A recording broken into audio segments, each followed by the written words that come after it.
Okay, everybody, this is Steve again. Back for the fourth level of Tomb Raider, Tomb of Qualopec. The first thing I'm going to say right now, which I'm not going to do, a little Easter egg. We talked about tiles in the previous videos that activate things. That tile right there basically activates everything that stops you for the entire level. So when you start, if you position yourself perfectly and you jump this way and you, well, not like that, and you avoid it, again, I'm not trying to replicate it, then you basically bypass the entire level, but we'll do it the right way. Alright, this is the main chamber. Let's go get this artifact up here. Oh, okay. Just run left or right to avoid the giant gray meatball.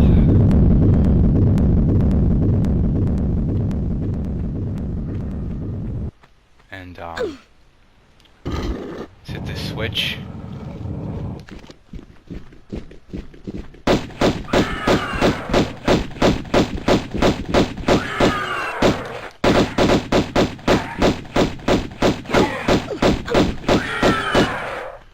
Jeez, he had a chance to do some damage there. I guess he didn't want to. Alright, so as you can see, that boulder closed the chamber up there, so now we have to work our way around.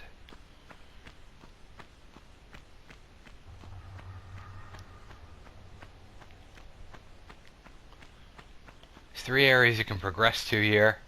I'd say the one on the left is the most confusing. The one straight forward is the most straightforward. And the one on the right is the most deadly. I'll just go to this one first and get the simple out of the way. You can do any order you want.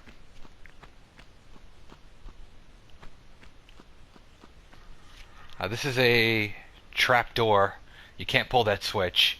The best thing to do is position yourself to be facing this way when you fall. Hang and drop.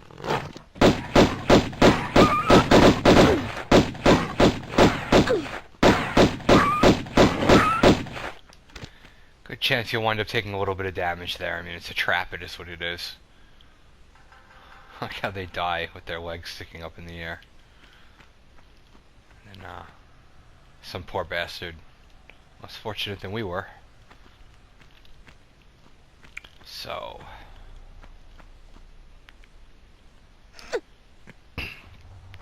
you always want to look for altered color textures, patterns on items. Give you the indication as to whether you can move them.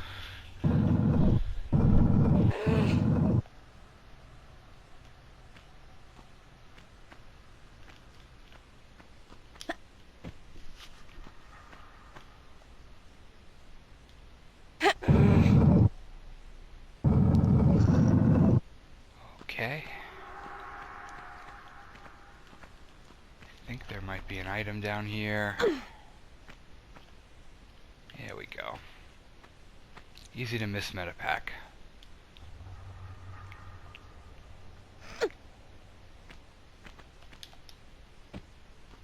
That would be an instance where I can only do that in the remake, again because of the flip.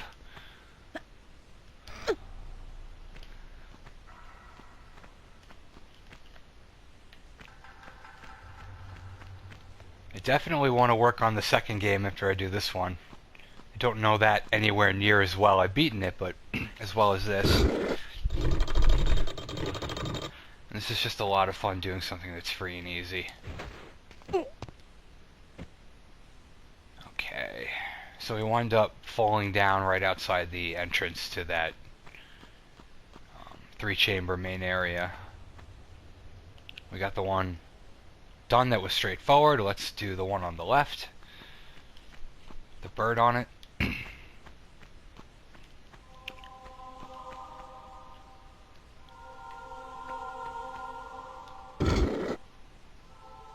Okay, don't do that. We're actually going to want to leave that for now.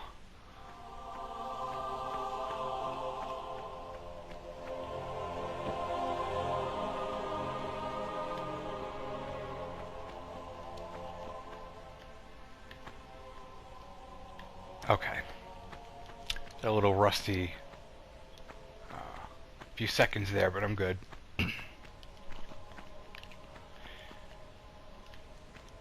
The idea is essentially to explore that one in the corner. Obviously we can't get there yet. We need to move this pillar over somehow. If you hold X while you're hanging and then hold R1 and then hit up, at least on the PlayStation controller, she does a neat but useless little handstand.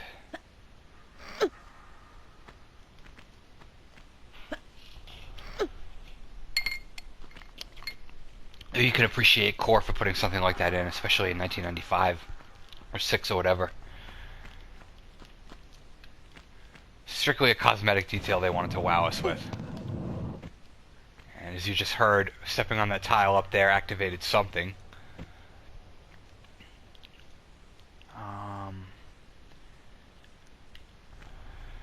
So you can do one of two things here. You can either move this one.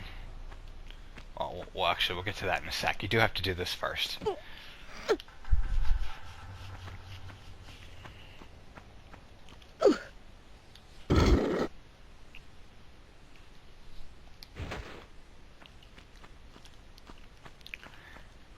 Okay, the easiest way to do this is to go back to where we entered into this area and flip that first switch up there, which will move this pillar forward, allowing you to jump from it to there and then into the room.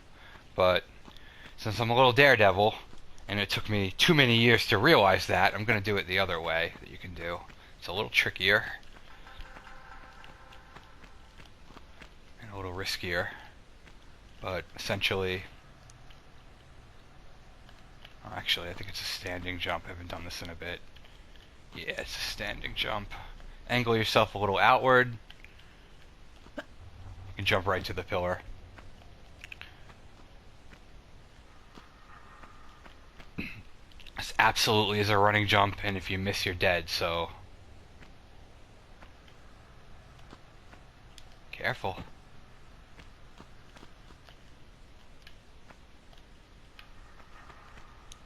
Yeah, we get another one of those skeleton sprites like we saw back in City of Vilcabamba.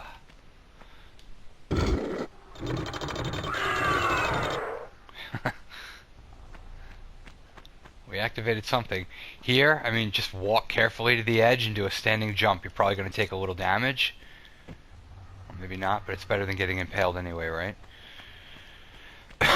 You slip off that edge there, you're dead instantly.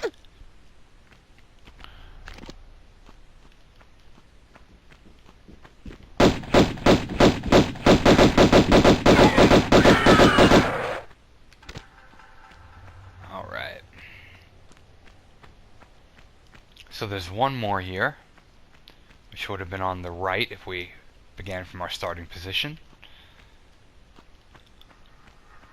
And of course I would never save my game during one of these runs, because I'm just too egotistical for that. But there's a part coming up here, a little tricky. Not really for me, but definitely for beginners, I would imagine. As the game goes further along, I'm going to be more and more nervous about not saving. But I think I'm at a point now where I played this enough that I can do each level as a run through without dying. So don't fall down those collapsible tiles. Run right past it and don't stop.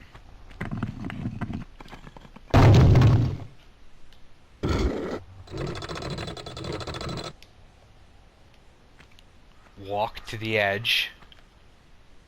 You're going to jump, and she's going to hit the ceiling and fall really quickly. As long as you're holding X, she'll grab the other end, and you'll be able to pull yourself up. But you have to hold X really quick. So jump, X. There we go.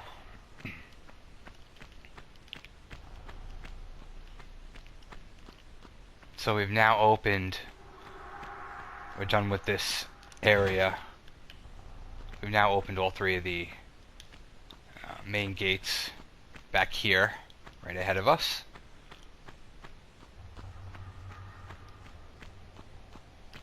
There's nothing in the ceiling there, it's just sloped arcs.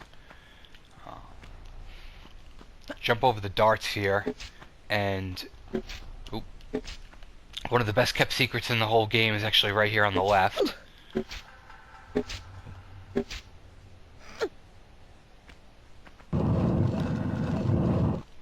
So this room is really tricky, especially if you want to get both secrets. So I recommend, and I'm a little nervous here, just because it's early in the morning. Let me get some water.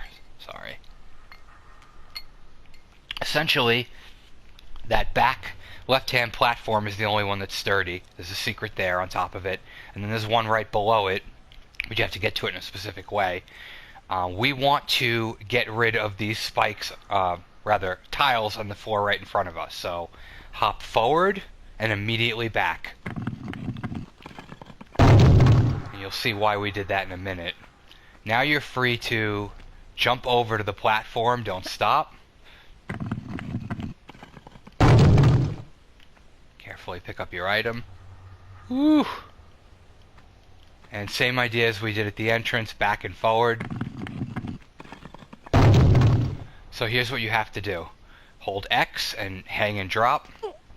You have to be to the left here when you drop, otherwise you're dead. You have to be in this corner, so allow yourself to drop and walk to the ammo. Now we're going to walk with R1 through the spikes. If you run, you take damage and you're dead very quick. Here, you have to jump and grab the ledge. If you don't grab it the first time, you fall and you're dead, so grab it. Take a little damage, it's okay. And we're done with that really tricky room. Let's get some help. Yeah, good. I'm glad we made that. Anyway. Oh, what the hell? Fix all the bugs, apparently. So we'll head up here.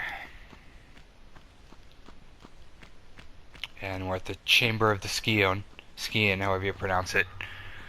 And a little Easter egg here. It's useless, but they added it in anyway. Actually, one of these guards is alive. It's on the left. He can't attack you, but he can watch you go from left to right. And you can just shoot him if you want.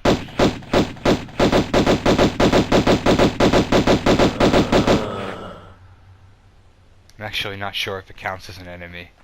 But there's Qualopec, died on his throne. So let's go ahead and take this.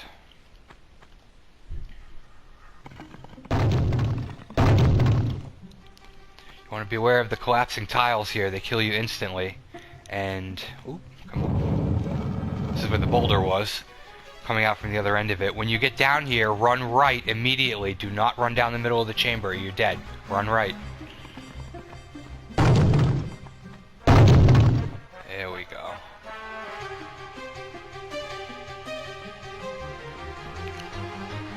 I skipped the cutscene at the beginning of the game, which showed the character Larson, who helped hire you for this mission. We're about to meet him, and he's not happy with us. So immediately jump into the water, and go right.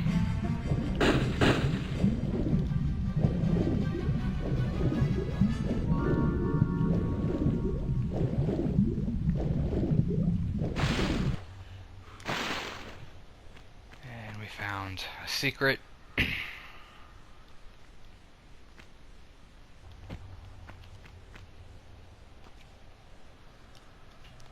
Alright, so basically the level ends when we go out there and just shoot Larson up. He's got his guns, which are pretty lethal, so you just gotta move quick and jump back and forth so he doesn't get you. But I'm also going to show something else super quick. This is kind of useless because the effort it takes to get there, you wind up having to use a metapack anyway. I think this is just meant for those who got to this point and have none left. But if you avoid him for a sec,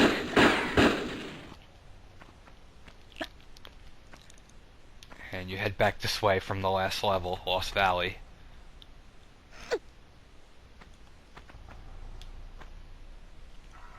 See, the entrance is now closed, sadly, but I put a metapack up here for you.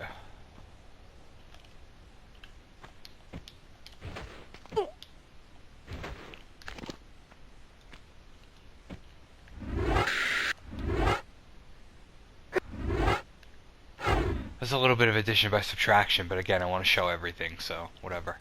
Now we just take him down.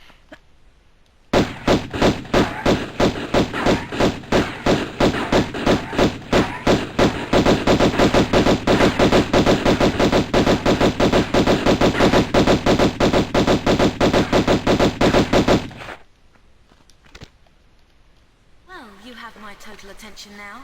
I'm not quite sure if I've got yours, though. Hello? I'll heal and hide you to a barn door yet. Of course. You and that driveling piece of the Scion. You want to keep it so bad, I'll harness it right up your... Wait. We're talking about the artifact here? Damn straight we are. Right up. Hold on. I'm sorry. This piece, you say. Where's the rest? Miss Natler put Pierre DuPont on that trail. And where is that? Ha! You ain't fast enough for him. So you think all this talking is just holding me up? I don't know where his little jackrabbit frog legs are running him to. You'll have to ask Miss Natler. Even for having the 96 filter on, or not filter, graphics, it looks so polished. Thank you. I will. I have that whole scene memorized. I just loved this game as a kid. But, yeah, now we're off to St. Francis Folly. And we did that in 15 minutes, shorter than the previous two levels. All secrets, all pickups, I think all the kills. And that's it for the end of this fourth video in this little Tomb Raider anthology I'm doing. If you somehow found this video, like I always say, appreciate you watching, and I'll see you on the next one. Thank you much.